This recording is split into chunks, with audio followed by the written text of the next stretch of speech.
Good. So today for the agenda one, we just discussed about introduction to real application clusters and Oracle RAC architecture, as well as we talked about the cluster components and the background processes.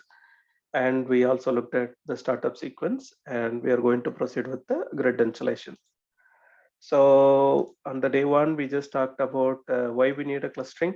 So clustering is nothing but a redundancy in terms of a hardware and even the software as well. So that improves the high availability of the system and scalability, as well as you have prevention from instance failures, database failures, and the network failures. And scalability, you have two types. One is horizontal scaling and the other one is a vertical scaling. In terms of a horizontal scaling, you can just add another node, so you get the maximum out of two or three nodes.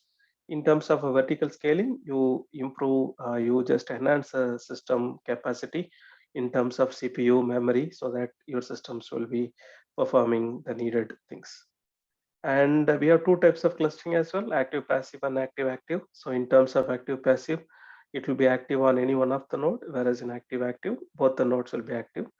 And we have two types of data sharing. One is the shared nothing, which is similar to shard, where the data is shared, it is not being shared. So whereas it is being partitioned and then each and every node assigned some amount of data. Whereas in share everything, all the data is shared with all the resources inside the cluster. So real application cluster is a prevention for the instance failure, and it also provides a best load balancing approach, so that you can able to manage multiple user requests by horizontally scaling your database instances. And it's an active cluster and shared everything architecture. So there are some changes that are there. For example, instance parameters, redo locks, undo table space, and administration. Those we will talk about. So today we talked about networking components and Oracle clusterware that includes GNS, domain naming system, scan, VIP, service, and listener. And in GI, we talked about OCR, OLR, voting disk, and GP and PD. So the purpose of GNS is grid name solutions. So instead of having all the entries inside the DNS, you just have only one entry that corresponds to the cluster. And then whenever the DNS resolves to that entry, the GNS will in turn resolve all the other resources inside the cluster. With respect to DNS, you will have to put each and every entry into the DNS, and then that's an enterprise wide, and then it will be resolving. And scan IP is used for single point of contact, so you don't need to specify each and every node VIPs and each and every nodes that you need to connect. And virtual IP provides a capability on top of the physical interface. Sorry. So that provides the capability to fail over the service from node 1 to node 2. You have the service. Service is a tag that is assigned to a particular application of the user. So you can just log in using that particular service, so that wherever the service is running, the instance will be able to connect. And listener is a physical listener that's available with the cluster. And Oracle clusterware. So this is about the service, and we talked about the VIPs, and here is a scan, and we talked about a server pool as well. Server pool is nothing but a logical clustering of the server, so that you can able to better manage the servers without have to increase the server capacity. We talked about DNS.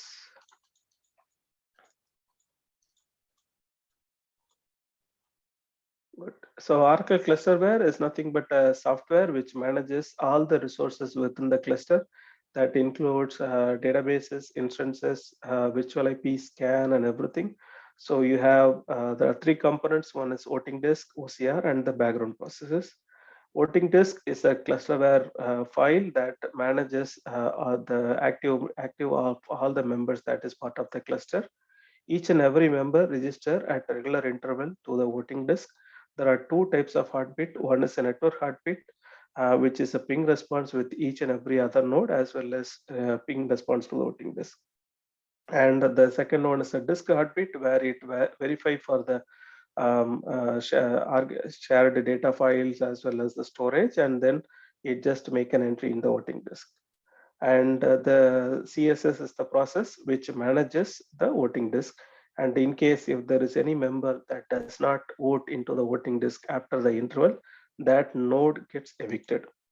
So that node eviction process happens to two scenarios. One is the node does not ping itself, and at the same time it doesn't communicate with each other, as well as it is not able to make a node vote into the voting disk. So there can be a storage failure, network failure, OS level failures, as well as the clusterware failures. So there are two types it can trigger the node evicted. First one is a kill request that voting disk can send it to the node and ask it to evict. And in case if that doesn't respond, then the other nodes can use the Stoinit algorithm and kill the other instance and make it to evict. So always the node has to be in the odd numbers so that the majority can be achieved to avoid the split brain situation.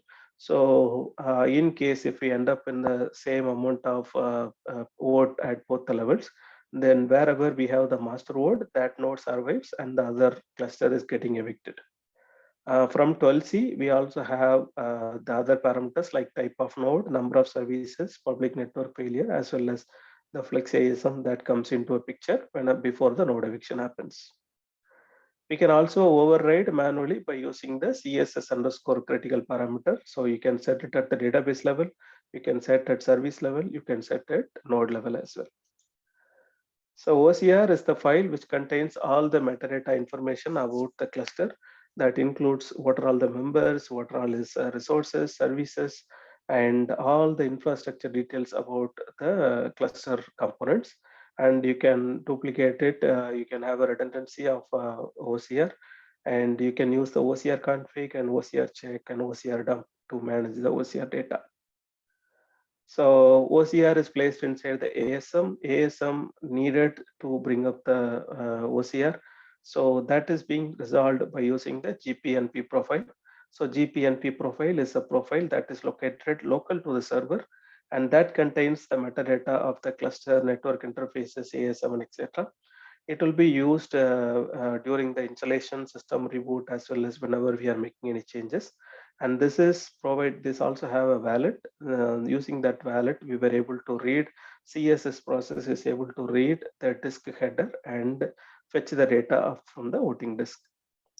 So the OLR is the primary file location that is local to the node, which contains the GPNP profile information, wallet information, as well as the digital signature, and the node specific information as well.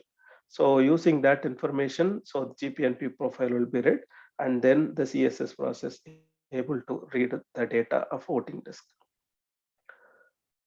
So background processes, we talked about CRSD, OCSSD, and CTSSD, event management, Oracle agent, root agent, and inter protocol, as well as HASD. A startup sequence, HASD starts CSSD, ORA root agent, ORA agent, and CSSD monitor. CSSD in turn start reading the voting disk, and CRSD starting up the ASM process using the GPNP profile. And once we have the CRS data, all the other services, including the services, databases, VAP, scan, everything gets started. Okay, so here is the startup sequence. Any questions so far?